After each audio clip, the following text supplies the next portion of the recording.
Hi friends, happy Sunday. இன்னைக்கு Sunday வந்தால் கேட்கணுமா? அதே தாங்க. மட்டனு, சிக்கனு, நண்டு, எறா, மீன், கடமா, லிவரு, ஊர்வன, நடப்பன, பரப்பன, வானத்தையும் விட்டு வைக்கிறது இல்லைங்க.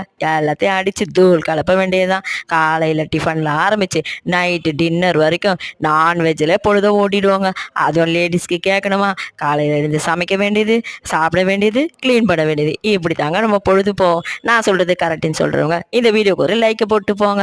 நம்ம ஒரு சர்வேவே எடுக்கலாங்க. சண்டேல நான்வெஜ் சாப்பிட்றவங்க சாப்பிடாதுங்க அப்படின்னு எடுத்து வச்சுங்க. 99% சாப்பிட்றவங்களா தாங்க இருப்போம். நம்மளுக்கு முன்னாடி நம்ம வாய் பர ஊறி ரெடி ஆகிடுதுங்க. ஒரு நாள் சாப்பிடலன்னா கூட நேற்று சண்டேவான்ற கேட்குற அளவுக்கு நம்ம நாக்க அவ்வளோ அடிமையாயிடுச்சுங்க நான்வெஜ்ஜுக்கு. எங்கள் ஊர்லாம் பார்த்தீங்கன்னா சாட்டர்டே சண்டேலாம் அடித்து வெளுத்து வாங்குவாங்க. வீக் டேஸில் கூட அவ்வளோ சாப்பிட மாட்டாங்க. சில ஊரில் சாப்பிட்றாங்க. அது அவங்களுக்கு அப்படி பழகி போச்சு பொழுது. நான் சொல்கிறது கரெக்டுன்னு சொல்லுங்கள். வீடியோக்கு ஒரு லைக்கை போட்டு நம்ம